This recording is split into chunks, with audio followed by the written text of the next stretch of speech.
Nathan, we've been talking about this for a while, and I'm pretty excited that we are about to embark on what we think is going to be a pretty long little journey here. I think this episode is going to be multiple parts because there's a lot of meat that we're about to go through and discuss an incredible book by the art critic Jerry Saltz, and it is titled How to Be an Artist. I know most of you have probably read it or have it on your list or ordered it, or somebody's told you to read it. Told you to go on Reddit, or has told you to read the book. And I would recommend just going with the book. I would say go with the book Reddit for this. Yeah, avoid Reddit. Yeah. This is in 2018. I came across an article in Vulture by Jerry Saltz, and it was titled "How to Be an Artist." And at the time, it was 33 rules to take you from clueless amateur to generational talent, or at least help you live a life more creatively. And I remember reading that article, and it just floored me. I copied every single thing out of the article and I pasted it in my notes and embraced every single word that Jerry wrote. And then a few years later, Jerry adds 19 rules and the book is published. And so I've read it countless times, and I teach out of it in my artist mentorship program as well. And this is probably the first book that I recommend to any artist who asks me, what books do you suggest to read? I usually go, number one, How to Be an Artist by Jerry Saltz. And then it's usually Stephen Pressfield, The War of Art. Mm-hmm. Those are kind of the two. And then Art and Fear by Ted Orland and David Bayless that we've done 2 episodes or 3 episodes on before. I can't remember how many. Another great book. But for those of you that don't know Jerry Saltz, he's a Pulitzer Prize-winning art critic. I'm sure you all know him. If you don't, you've heard of him. He is the senior critic at New York Magazine, and he is married to, I would say, the greatest living art critic currently, Roberta Smith. And he has 3 honorary doctoral degrees and has been a visiting critic at SVA, Columbia, Yale, Art Institute Chicago. The list goes on. And probably the critic who has embraced social media more than any critic there is that exists, using Facebook and Instagram to build a massively engaged audience around numerous things, but most of all, art and his view on things. And he's definitely a valuable resource. I've got to hear him at lectures. I've got to meet him in person, and I watch and share his lectures and talks regularly. So we are going to do our best as 2 artists who have been influenced by his writings and his views on art and becoming an artist to really just do a big book report, to go through his book section by section and talk about things that have motivated us, inspired us, things we agree with, things we disagree with, everything involved. And I'm really excited to go through this. Are you excited, Nathan? I'm so excited, Ty. Thanks for asking. I'm so excited. This is a running joke with us. At some point, we may do an episode where we're like, I'm not really, we're kind of blah on this one, but no, we always come in excited. That's kind of the idea. Yeah, I mean, and as with most books that we talk about and artists that we discuss, the idea is that we're pointing you back towards get this book, read this book, reread this book, so we're going to do our best to take and give some examples too about how we've put some of these things into practice, both for ourselves and for, others that we've had a chance to interact with as well. But long story short, it's a very it's super digestible, right? Yeah. It's something that you can pick up and read for a minute or 2 and get a gem for the day and roll with that. So yeah, I'm stoked. The stoke is high. Okay. The stoke is high. I like that. Are you ready? Should we get rolling? Let's do it. Okay. We're going to start on the introduction here, which doesn't have a number, but it faces an incredible image of the amazing Agnes Martin. And then it kind of goes through Roman numerals that I just learned how to read right before this call. Thanks, Nathan, for educating me. No problem. Yeah, I was shocked and amazed to learn that you did not know how Roman numerals worked. So it's nothing I've ever really thought about before in life, and I'm ashamed to admit it. Surely you've encountered them though, right? Like you're just like, that's not for me. I don't know what to do with those. Yeah, for the sports people, it's like, what Super Bowl was that again? Can't remember. XV1? VVI? Are we buying diamonds now? What's going on? Yeah. All right. Back to art. Here we go. Back to art. We're letting the sports side of us take over again. Okay. So we're going to start in the introduction. And I love how Jerry just starts this off with art is for everyone. He's just saying, listen, this is something that's for everybody. And he goes down at the end of the page with a few questions that artists may be asking or worrying about. And it says, can I really be an artist if I didn't go to school? If I work full time, if I'm a parent, if I'm completely terrified? Of course you can. There's no single road to glory. Everyone takes a different path. And that's something that we talk about quite a bit on this podcast. Doesn't matter what your path is. It's whatever's right for you that works. And on the next page, he says, most of these ideas come from a simple act of looking at art, then looking some more, and from my own motor memories of my years as a fledgling artist, and others come from listening to artists talk about their work and the struggles. I've even lifted some from my wife, Roberta Smith, as I said, the greatest living art critic in my eyes. So he's really gathered his intuition, his knowledge, his wisdom, his observations, and his discussions with artists over 30, 40 years of time, including his time at Art Institute Chicago as an artist and on forward, and really piece this book together. And on the next page, page 9, he kind of says a few things like, deepest of all, what is art anyways? Is it a tool the universe uses to become aware? As the painter Carol Dunham said, a craft-based tool for the study of consciousness? I say yes, and art is all of this and more. And your talent is like a wild animal that must be fed. If you want to make great art, it helps to ask yourself what art is. And he has a few great little moments on page 16, which is X in Roman numerals there. And he kind of goes through talking about how artists reckon with an uncanny feeling that by the time they've finished a new work, we've often ended up creating something different from what we've set out to do. This feeling of surprise, of unexpectedness can delight or disappoint us. But when you're creating, as the painter Bryce Martin observed, you don't know what you're really going to get until you finish a new work. And this book really just goes into, why are you creating? What are you creating? How are you creating? What is this experience? What are all these fears and questions and confusions and things that kind of continually go through an artist's head as they're thinking about, what am I going to do to make it or get there or create something new or be different? And he says on page 12, if you're an aspiring artist, I want you to remember, nothing happens if you're not working, but anything can happen when you are. And that's what we're going to talk a lot about here. And you hear us say that all the time, Nathan and I both. If you're not working, things aren't happening. And the working is in your time. We're not saying you have to be a full-time artist with 24 hours a day in the studio, or Leonardo drew 14 hours in the studio. When you have time to work, make sure you're working. Very, very vital. I'm going to jump in. There's one part that you skipped over. Not skipped over, but one part that I want to highlight on Roman numeral 10. Doubt is a sign of faith. It tests and humbles you, allows newness into your life. Best of all, doubt banishes the stifling effect of certainty. Certainty kills curiosity and change. I could talk about that for an entire episode. And actually, we have. We have an entire episode on the benefits of embracing doubt and uncertainty as an artist. But I just love that. Certainty kills curiosity and change. Yeah. So I wanted to touch on that because that's so powerful. And he goes on to reinforce that many times in a lot of the passages that we're going to read going forward.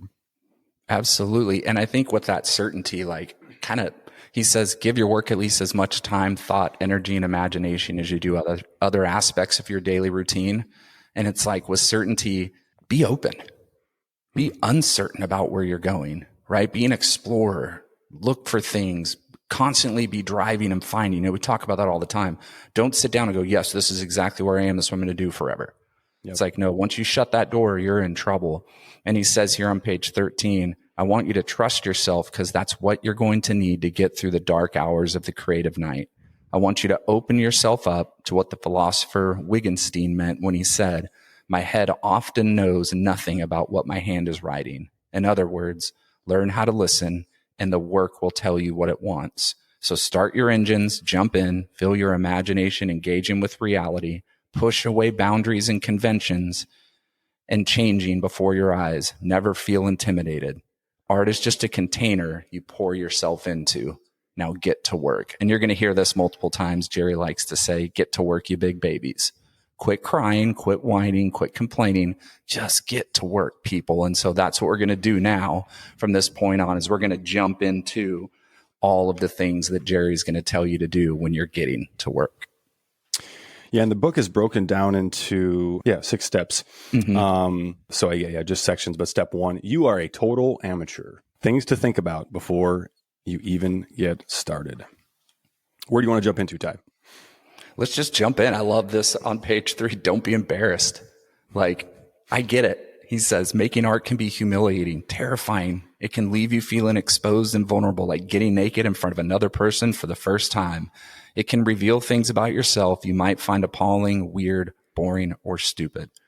And listen, this is coming from currently the biggest art critic in America, in the US, is telling you these things. Art doesn't have to make sense. I get that question so many times. Like, but what if I don't? What if it's not understood? What if people can't really? No. Art doesn't have to make sense. It's like a bird song. It's made of patterns, inflections, shading, and shifts, all things that have emotional and perceptual impact, even if we can never translate their meanings. Every work is a culturescape of you, your memories, the moments you spent working, your hopes, energies, your neuroses, the times you live in, your ambitions. Don't worry about if your art makes sense. The faster your work makes sense, the faster people will lose interest. Let go of being good. Start thinking about creating. Nathan, Jerry Saltz just said that, right? The very first part of the book. Yeah. How can that not be one of the most encouraging things that any artist could hear? It's so powerful to just remember, like, you don't have to know what you're doing, and resisting the urge to feel as though you do is one of the most powerful things about getting started and staying started and continuing, right? You say it all the time. This art game is a long game. It's a long haul. It's not something that happens overnight for even the overnight successes who have, in most cases, been toiling away for decades before they, pop, right? One of the earlier second sentence, third sentence in that section, it can reveal things about yourself that others might find appalling, weird, boring, or stupid. You may feel that people will think you're abnormal, dull, untalented. Fine. Yep. So just acknowledging, like, that's just part of it. That might be one of my most reoccurring things that I end up saying, that we end up talking about on the podcast here, but that's just part of it. This is just part of the deal. The feelings that we have, the self-doubt that we have, the worry that we have, that's just part of it, right? Get to work anyway. Yeah. And I love that he says, don't be embarrassed. Like, you're going to have situations where it's going to be absolutely embarrassing. Yes. You know, I've had this. I've had solo shows where I've done a lecture and my mom and dad and their friends showed up, and that's it. Mm-hmm. After an opening that maybe had 100 people or 250 people or 400 people. And then you have the lecture where you really get to talk about the work. Yeah. And nobody shows up but your parents and their friends. The first few times, I didn't just say once, the first few times that happened, I was so embarrassed. Like, almost like it's that doubt. Why am I doing this? If nobody wants to hear me talk, what am I doing? And then I kind of went another step after honestly reading a lot of what Jerry said and some other artists, and went, you know what? Even if one person showed up or no people showed up, it's a chance for me to practice talking about my work. Yeah. So I have to take all the positives out of a negative situation and rearrange my thought pattern, my thought process, and then push forward from there. Yeah. Because as an artist, the amount of times you're going to have moments of embarrassment or feelings of failure, or that's just part of this. Yep. Right. That's because we can't not have those moments, because they're growth moments, and art is a long growth game. So you're going to look back on the years and go, oh man, I was terrible at that point, but I'm glad I stuck with it, because now I am this much stronger than I was 4 years ago. Think back to your first show. All the things you would do different now compared to then. Yep. It's night and day. Things change. Well, it's funny you talk about parents and parents' friends being. I'm thinking back even further to before my first show, to when I just first started sharing my work on Instagram, and I vividly remember posting something that I was excited about at the time, and it would be 7 likes, 1 comment from my mom. Love you, Mom. Yeah. Thanks for, she's a big fan of the pod as well. But, and I was like, all right, it took me back to that place of just like being a little kid. And it was just like, all right, hey, Mom likes what I'm doing, but let's be real. Like, Mom's going to love pretty much whatever you're doing. Everything. So that, while that support means everything, as in terms of critical recognition and praise, doesn't quite carry the same weight as your peers necessarily. But at least she's always there for support. Absolutely. Let's move on to the second one. Imagination is more important than knowledge. That's an Einstein quote. Imagination is more important than knowledge. I'm going to skip down. Yep. I've got this highlighted. This is William Blake. William Blake said, "The imagination is not a state. It is the human existence itself." So it's not, I love everything about that, right? But imagination is not this sort of place that we visit. It's where we live. It is who we are. It is baked into our very DNA. And that to me is such an important reminder that when we start to think about, how do I start to get creative? How do I start to make, it's not a trip we're taking to some unknown land. It's getting back to who we are and who we've always been. And then the next line, Ty, creativity is what you do with your imagination. Yep. Write down your flights of fancy, your moments of wonder and fear, your dreams and delusions of grandeur, then put them to work. So that's a reoccurring theme that we will certainly touch on more than once as we go here, but then put them to work. Ideas are just ideas. Imagination is just imagination. Creativity in the sort of general sense is a necessary component, but none of it actually comes to life until we get to work. There's one thing I wanted to add after you did the intro, which is now past and come and gone, but I was thinking about this book. This is what mine looks like. It's very lovely pink, and I don't know if this ever came with a cover or not. Yeah, it did. Okay. Did it? Okay. Yeah. I always just take those off because they're going to kind of get beat up anyway. I was thinking about this book and I have, there it is. There's the proper title. If you go and buy it, that's what it looks like. So I was thinking about conversations that I've had about this book and about Jerry. So I'm thinking back to I was referencing this book in conversation with another artist who I will not name, but they said, why would I take advice from a non-artist? Why would I take advice from a failed artist? Why would I take advice from somebody who's not actually, making art? And I thought about that for a minute. And I thought, we've talked about The Creative Act, Rick Rubin's book. We've talked about that one a lot. And so I was thinking about, what do Jerry and Rick have in common? So they're both non-artists who understand artists as a whole better than, I would argue, or as good as anyone, because they have so many different data points.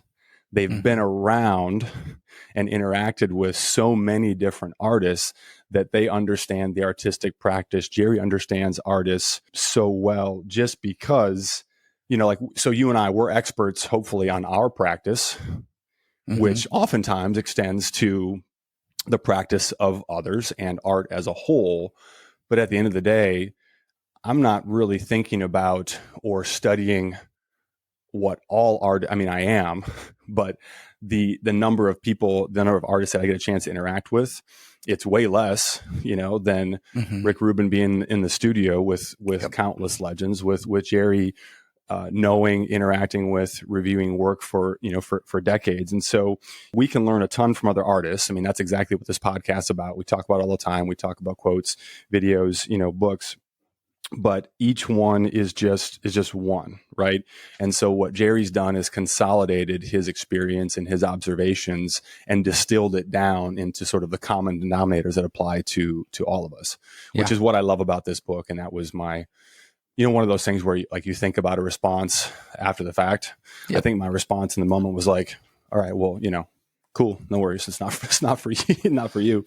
But, having thought more about it, that I think is what is so magical about how Jerry puts these things into practice, is that it's so many different experiences and observations and studying, what art is and how it's made. Well, listen, if you want to be in the art world, you better be learning from every data point that exists. Art is one thing. The art world is another thing. The art world has artists, gallery owners, art dealers, art critics, curators, collectors, right? There's like an entire world that exists in that ecosystem. Yeah. And if you're not learning from all of those things, you're going to miss something somewhere down the road. And everybody within that is as valuable as everything else. because the artist doesn't exist without them. They don't exist without the artist. Right. So you have so many different flowing and concurrent ideas and thoughts and processes wrapped up in all that. The artist needs the critic needs the artist. The dealer needs the artist needs the dealer, et cetera, et cetera. But if you're not learning from each person's viewpoints, like, you're really dumbing down your growth in the long term. So anybody that says, well, what, I want to listen to an art critic, it's like, well, you better be listening. I'm not saying you have to take everything as fact. And even the best art critics like Jerry would say, what do I know? I'm just a dumb New York guy trying to write what I think. And most of the time I'm just an idiot. He says that all the time. It's like, no, but you need to listen and you need to take in what is fact and what could be truth and what could be impacted into your work, and then throw the rest out. That's fine. Yep. That's right. But it's like anything in the world. If you're not learning from every viewpoint, how are you growing as a human being? You're only growing so far. Yep. You know, that's a whole nother podcast, maybe. Probably. But this is what we do. Make a note of this future episode. Make a note. What's the next thing that you had underlined? Moving on to page 7, number 3 is that great quote by Louise Bourgeois that we talked about in our Louise Bourgeois episode. Tell your own story and you will be interesting. I mean, I love that Jerry's highlighting that, and he says, amen, Louise. Don't be reined in by other people's definitions of skill or beauty, or be cramped by what is supposedly high or low art. Don't stay in your own lane. Remember that just because you're telling your own story, you're not automatically entitled to applause. You have to earn the audience, and don't expect to accomplish that with a single defining project. Hear that again, everybody. Don't expect to accomplish applause with that single defining project. Artists can't capture everything about themselves in a single work, or reflect every side of themselves in every new work. You have to be a little detached from your art, enough to see what you're doing clearly, to witness it and follow it. Take baby steps and take pleasure in those baby steps. Even when you're making it up, make it your own. That's kind of what we just talked about on the other side too, of like, you're going to have failures, you're going to have embarrassments, you're going to have all these things that don't work. Baby steps. It's taking time to get to that point. And I love that it be detached a little bit. Be a little removed from what you're making so that you have room to listen, to take in critique, to take in negative things and positive things, and then gather them together, and then sit back and really look at those things when they come from the audience when you get there. That's a great page. That line, don't expect to accomplish that with a single defining project. It's perfect that Louise is the quote that he had the section off with, right? Because as we talked about extensively in our Louise episode, I mean, decades and decades of work, stacks and stacks of work that she made before she got anything resembling proper recognition for the work that she was doing, right? Imagine if she or any artist, one of the greats of history, had just said, this is it. And I'm just going to wait until this defining project gets recognized. It never would have happened, like, ever. No, and I've had bodies of work that I've been so ingrained in, and like, this is it. And then nothing. Right. Nothing happens with it. It's just all in storage now. And it's just sitting there, and none of it moved. Haven't sold any of it. And man, I was so confident in that moment in it. You know, maybe I was too attached in the moment to really see some things. I don't know, but I stayed the course, and it took me to new things, took me to new ideas. If I hadn't stayed the course with that project and been so deflated by the fact that nothing happened, it would have taken me even longer to get to the next step. Which I'm going to skip. Do you have anything in page 4? I'm going to skip to page 5. If not, page 8 there, number 4. Number 4. I do actually. Yeah, go for it. Go. So number 4, recognize the otherness of art. I'm just going to skip to the bottom. This Bob Dylan quote is just perfect. It's like a ghost is writing, except the ghost picked me to write the song. Don't let this, Jerry's words now, don't let this creep you out. Instead, learn to trust it. And this goes back again, as many of the things we're going to talk about today, goes back to something that we've discussed, a lot, but it's trusting, it's listening, it's being that vessel, right? Yeah. Well, I think, Nathan, that really moves into section 5 here, where art is not about understanding or mastery, right? Being in that state of flow, that state of just letting whatever just take you, rather than being so hyper focused on something. I love that he says it's about doing an experience. No one asks what Mozart or Matisse means, or an Indian raga, or a little tripping dance of Fred Astaire, or Ginger Rogers cheek to cheek and top hat. Forget about making things to be understood. I don't know what ABBA's music means, but I love it. Oscar Wilde said, the moment you think you understand a great work of art, it's dead for you. Whew. Wow. Imagination is your creed.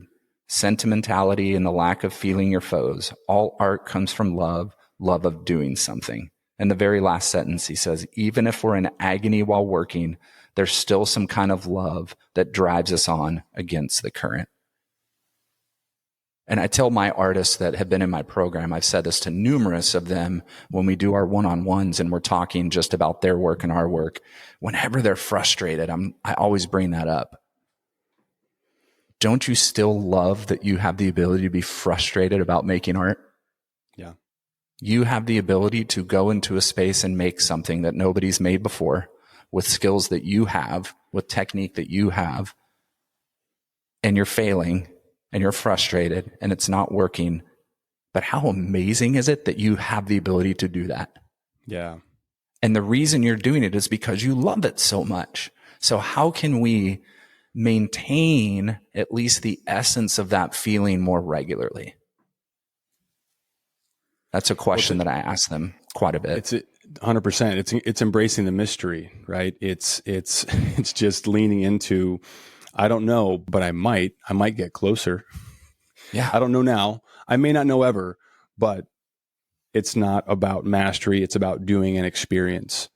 And so it's really leaning into, I think that just that excitement of discovery, like you said, just the idea that I don't know what you're going to do after this. I'm going to get back there and get after it. Same. Yep. And the fact that something that we touch today, everything we touch today will be hopefully something that's never been made before, right? Never, ever. Doesn't mean it's going to be good. Doesn't mean it's going to be recognized. Doesn't mean any of those things, but it's never been made before. And that is just so exciting. And so, talking back to that last sentence, even if we're in agony while working, it's still some kind of love that drives us on against the current. And so to me, that's a really important reminder of the value of figuring out how we can, I think I've used this example in a previous episode, but how we can run on multiple sources. Yeah. In other words, it's not so much, I had to learn this early on. It's not so much a matter of getting into a certain state of, I have to be feeling a certain way to create or to make good work. No. I have to be present to what I'm experiencing, what I'm thinking, what I'm feeling, and figure out how to just channel whatever that is into whatever I'm doing. Because what that means is that we've taken ourselves from a place of, I've got to be in a certain state. I've got to have these certain conditions present to be able to work. And we're evolving to a place of when it's time to work, we just go to work. And whatever we've got, whatever we're experiencing is available to us to be challenged, even when it is painful. Even when whether the discomfort or pain or whatever is something that we had, hanging over us or brewing inside of us when we walked in the door, or in many cases, if it's a product of things not working or what isn't going well in the studio, it's all fuel, right? It's how can I run on multiple fuel sources? If I'm strictly vegetarian or vegan or carnivore or whatever benefits you may find from what you choose to eat or not eat. But from a survival standpoint, the best survival strategy is being able to use whatever you can get your hands on as a fuel source. If this is edible and if it's going to provide me energy, I can consume it, or I can, in this case, acknowledge what's there, embrace it, and let it flow out of me, as opposed to only being able to run on one specific fuel source. And one way to do that, as we move into number 6 here, embrace genre. And he kind of gives a little definition here of genre is a major factor in the way we think about art. The portrait is a genre. And so there's still lifes. Landscapes, animal painting, history painting, comedy and tragedy are also genres. So are sonnets, science fiction, pop, hip hop. It possesses its own formal logic, tropes, and principles. They create useful commonalities of response and place your work in the flow of history. Mary Wollstonecraft Shelley invented the modern Gothic in a fever dream of writing that became Frankenstein. And horror writers have been revisiting this story of the doctor and his lonely monster ever since. What is the difference between genre and style? Style is the unstable essence that an artist brings to genre, what ensures that no two crucifixions, say, look the same. Oscar Wilde said that style is what makes us believe in a thing. And I love how he says Dolly Parton's Jolene is a classic country story song, but the vulnerability of her performance is what makes you die inside when you hear it. A fresh style breathes life into genre. We're all inspired by some genre of art, all of us. There's something we love, whether it's neo-expressionism, abstract expressionism, cubism, portraiture, landscape painting, installation, sculpture, abstract sculpture, portraits. I mean, all of these things are genre. But I love that he said, and so we're drawn to it. And so our work brings out these ideas of others that have been done before, that have gone before. But our job is to take a fresh style and breathe life into that genre that we're inspired by. And I love how he says, embrace it. Embrace the genre, but then breathe new life into it. I'm just going to skip to section 7 here and read the last sentence real quick, because I think it kind of follows up well. And he says, question your assumptions, push back on them, play around with them. Any convention can be turned into a great tool, hijacked in service of your own vision. And I kind of love how he's piggybacking that on genre, because you're working within genres that have inspired you or you like, or artists that have kind of influenced you. And he's like, hijack those things in service of your own vision. Don't hijack it in service of de Kooning's vision or in Lee Krasner's vision. Hijack things that they've done into Ty Nathan Clark's vision or Nathan Terborg's vision. That relates really well to our episode on, what was the title of that episode? Steal, copy. Yeah, steal, copy, whatever. Yeah. Yeah. Those words are definitely in the title, but just the benefit of, stealing around, and really diversifying our influence as much as possible. And yeah, question the assumptions, push back, play around with them. Earlier in that section, I had highlighted convention can be good or bad, used consciously and inventively. It can be beautiful. So it's just being intentional about the ways that we embrace convention, and from there, the ways that we choose to deviate. That's where things get interesting. Absolutely. And that's part 8 and 9. Cast your nets into the waters and develop forms of practice. So he's piggybacking those things and saying, but listen, you're a diver, you're a collector, you're a shell hunter looking for inspirations.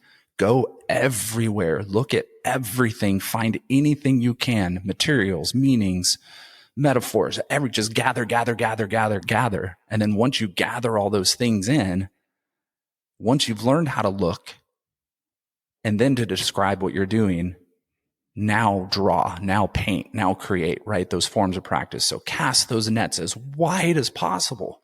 Genre, material, technique, all those things. And as you start to gather, now you start to develop the form of your practice. A pattern recognition machine and code breaker, probing for ideas, even if you don't know what you're hoping to find. Never stop throwing your nets into those fundamental waters, throwing them out, haul them back in again, even when they're empty. That frantic energy, that perverse need to keep looking till you can't imagine finding more can keep you receptive to new metaphors, materials, and meaning. I'm going to share a story. I'm probably going to reference this conversation I had with a good friend of mine, a brother in recovery, who had mentioned to me that he had some ideas and he wanted to start making work of his own. And he came in, we did a studio visit earlier this week, and we had a great conversation. And one of the things we talked about was this. One of the things I share with him was, really start to fine tune your antenna. And by fine tune, I mean, just turn it on, just start looking at everything, start interpreting every experience through the lens of, what could I do with this? Whether that be materials, experiences, ideas, inspirations, all of the above. And it was one of the coolest things. He texted me later that day a picture of something that he was really excited about, something that he had noticed, while he was out for a walk. And I was like, man, that's it. You're looking now. And because you're looking, you're going to start seeing. Yep. But that's it. That's what we're talking about. Like, we throw the nets in the waters. We think there's fish in there. We hope there are, back to our David Lynch episode, catching the big fish. Yep. Just that idea of like, there's fish in those waters, and the deeper we go, the bigger the fish are. But nothing comes in the boat if we don't cast those nets into the water and continue to cast those nets continuously over and over, even when they come back empty the first 100 tries. Hey, find a new spot, keep throwing that net out there, because inevitably they will come back. They will come back with something. And it's repetition always wins. It's being in the game of looking and seeing and absorbing as we go, because whether we're conscious of it or not, that's going to make an impact. It's going to affect what we do in a positive way.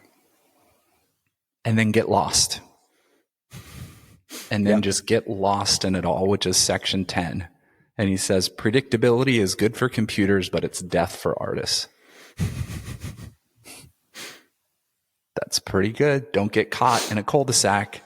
Don't get stuck in one little area. Avoid lingering on the well-worn path. You don't want to be a minor example of someone else's major style or idea. It's far better to let yourself get lost than to never stray at all. Wow. Yeah, this goes back to that hiking metaphor that I love to use. It's just the way that it makes sense in my mind. But it's, we start off on the interstate, and then we get off on some side roads, and we pull into, whatever, the state park, the national park, anywhere where there's trails. We look at the map, we decide where we want to start.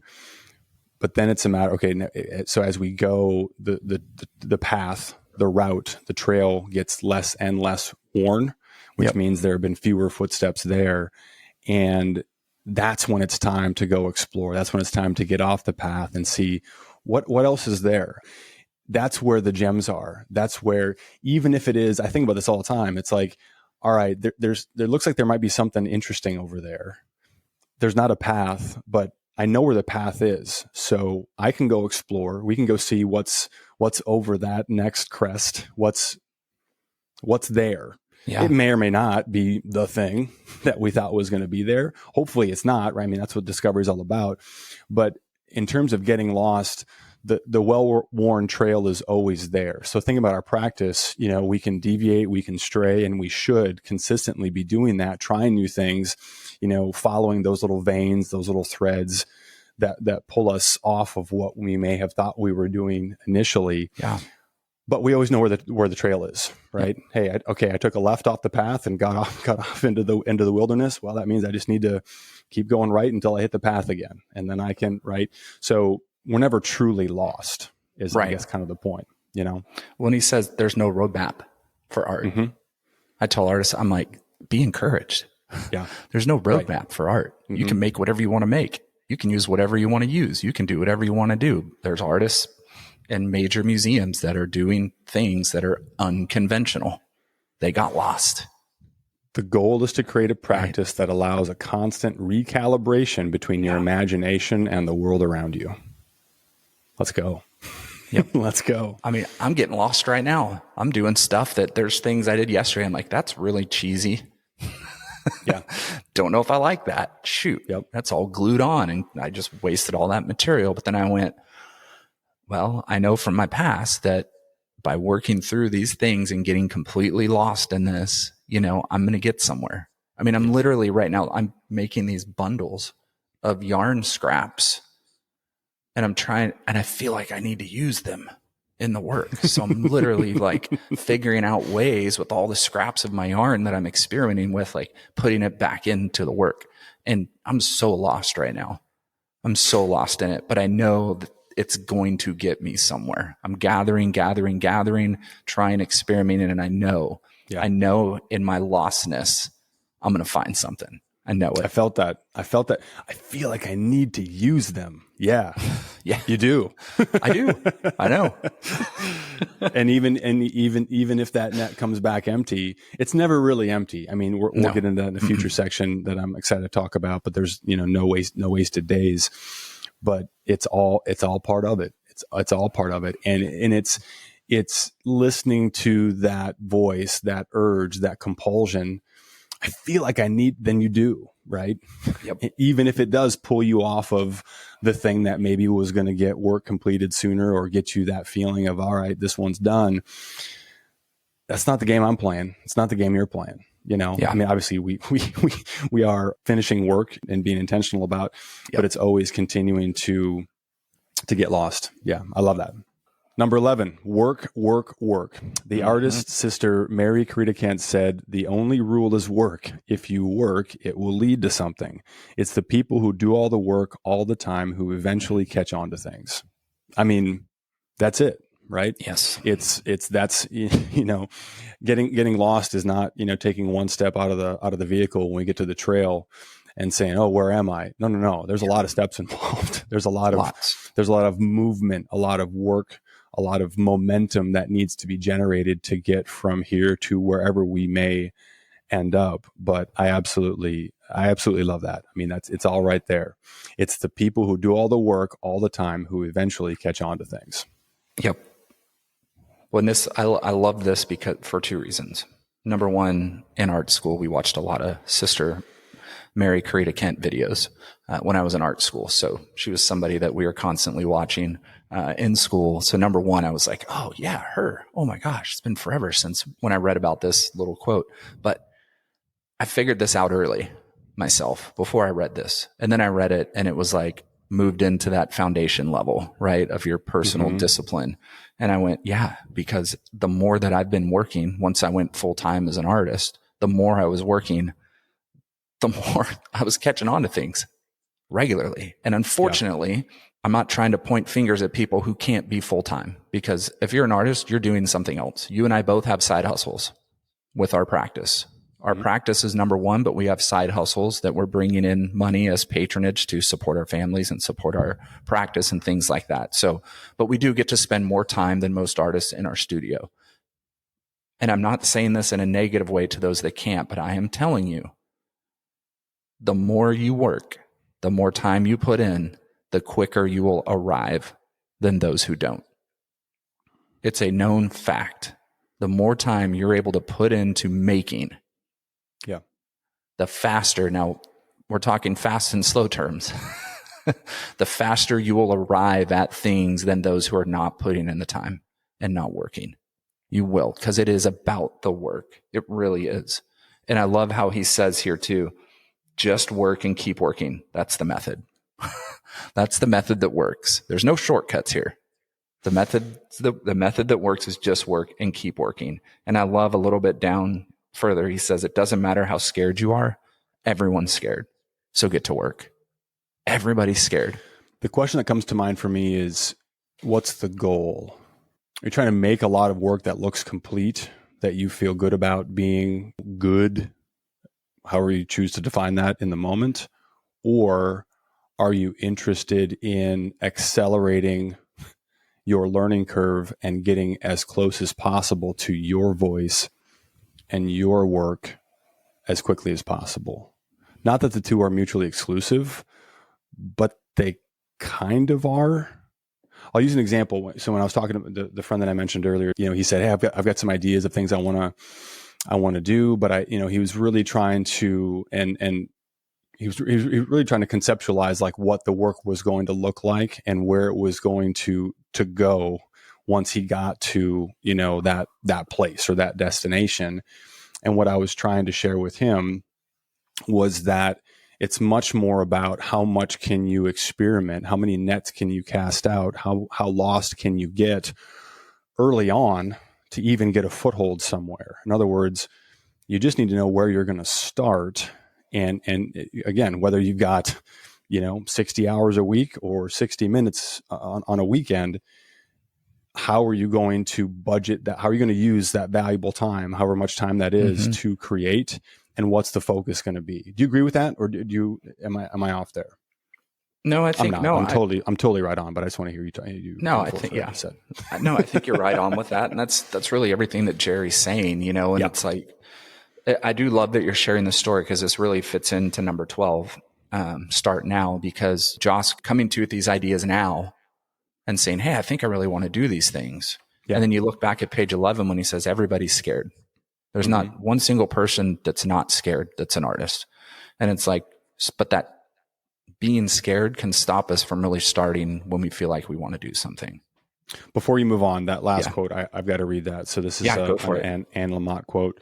But in chair, start each day anywhere. Let yourself do it badly. Just take it one passage at a time. Get butt back in chair. Yep. So that was really Anne Lamott. That's really what I was going for with Josh was, take the time that you need to like figure out where you want to start, what materials you want. I mean, there is obviously some certain level of logistical planning that's required to even get going, but get into it as soon as you can. In other words, don't spend all this time planning and conceptualizing what you might do. Just start doing. That's the point. Yeah. Well, and this is key too, because I love that he says here, so many people waste too much time worrying that it's too late to start, or like you said, gathering for so long, and that gathering just becomes, a crutch to actually starting. Right. The idea, the conceptualization of, oh, I'm not ready. I need more. I'm not ready. And then pretty soon, 10 years later, you're still not ready. Yes. And I love, he gives a couple examples here that a lot of great artists and writers and actors started late. Henry Rousseau didn't begin painting till his 40s. Julia Margaret Cameron didn't become a photographer until she was 48. One of America's greatest so-called outsider artists, Bill Traylor, a former slave, didn't start making art till he was 85. And it's like, start anytime. Doesn't matter. Like, the art world doesn't see age. It sees work. It sees the art. It sees the work. And I'm going to give an example here and throw one of our friends out to the wolves here. But one of my former mentees, Moxananda, who's a dear friend of ours now, was one of the most fearful artists I've had in the program. And he's made art for a long time, but he didn't really get serious until he retired in his 60s. And he was constantly so frightened of, how much time do I have left to actually do this? Is it worth it to really go for it? I don't know how much longer I have left on this earth. As I'm getting older, I have less time than I've lived. And is it worth it? Should I do this? And really, it's been so beautiful to watch that fear transform into confidence, to where he's had, I think, 4 or 5 solo shows since he was in my program 3 years ago. I think it was 3.5 years ago. 4 or 5 solo shows, multiple group shows. And his work is just, I know you would agree, it's absolutely stunning, masterfully stunning. And he had the skills. He had the skills. He's a painterly painter, but he hadn't arrived at who he is yet in his work. And there was so much fear. There was like, it's like, no, start, just go now.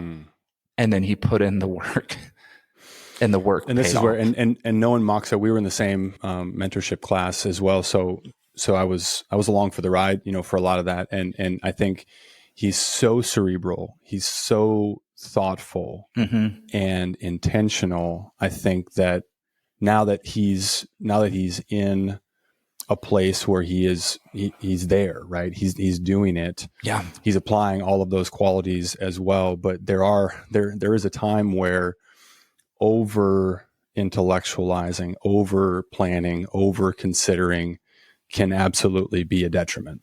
Yep. Yeah. So if you're thinking it, if you've got it, if you're planning to go somewhere, start right now. Start now. Get rolling. Well, Jerry's story is fantastic too. So tried to make it as an art, the very abbreviated version. Feel free to fill in any blanks that you're aware of. But the quick version is loved art, pursued art, tried to make it, had a little bit of momentum and lost it, stopped, became an over the road truck driver for quite some time, and didn't really start writing and doing what was meant to do until he was 40. Yeah. And he writes, so at 40, I finally got serious, living proof that it's never too late. Yep. And I love that. I love that about his story, because that's not unlike mine. I didn't really get started until I was about that age as well. And I had a lot of those same concerns, those same fears. Yeah. What if my best years, what if the best art making years that might have been are behind me? And I think I've talked about this before, but I think, one of the advantages to starting late, so if this applies to you, dear listener, take it to heart. One of the advantages to being in that position is that the life that you have lived up to this point, the way that you've grown and evolved as a human being, the experiences that you've had, they definitely do lend themselves to, once you get momentum, really finding your stride. I would argue, like, I can only speak from personal experience, but I'm certain that, let's say that I had taken the more traditional direct route, gone to art school and started, making work in my full-time post art school in my 20s. There's no way of knowing, obviously, but I wouldn't have had that extra 2 decades worth of, knowing myself better, understanding my idea of what I might want to communicate far, far better than I did, much, much later in life when I ultimately started. So there's no roadmap, right? There's no perfect path. Right. There's nothing right or wrong about anything. But if you're in a spot where you're at an age, you're at a place in life where, maybe it's passed me by. No, it hasn't. And the fact that you have done what you've done, experienced what you've experienced up to this point, really is an advantage, much more than a disadvantage.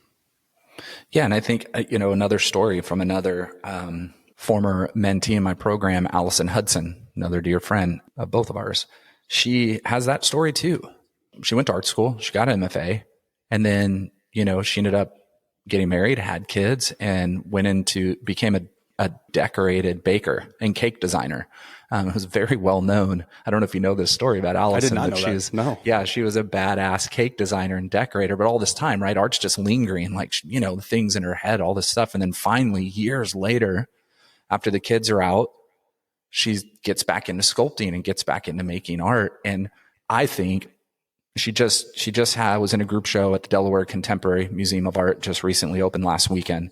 And the work was mind blowing. Her work. Yeah. I mean, I've been able to watch her evolve and develop over the years. And I always tell artists, I don't think I get any more joy in life than seeing artists whose story I'm a part of really just bloom in their work and get shows and grow to places that I imagine they could be, and really because they got to work.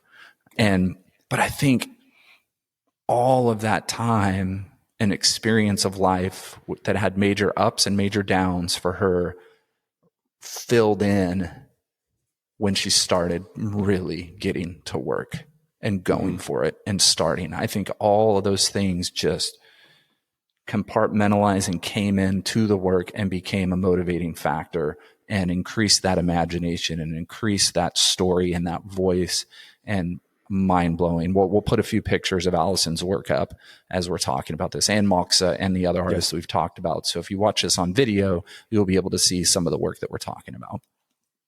Which, if you're only listening, find us on YouTube if you want to see our mugs yapping YouTube away. And Spotify. Also, yes. And that's right. Spotify does a video as well. But editor Ty does a phenomenal job of adding in a lot of really good B-roll of the artists we're talking about. And check it out. Well, Ty, that sounds like a pretty good place to land the plane for part one. We are just approaching step 2 in the book. So with that, join us for part 2 of the How to Be an Artist book series written by Jerry Saltz. Thanks for joining us today, and catch up with us for part 2 in our next episode. Get to work, you big babies. Get to work, you big babies.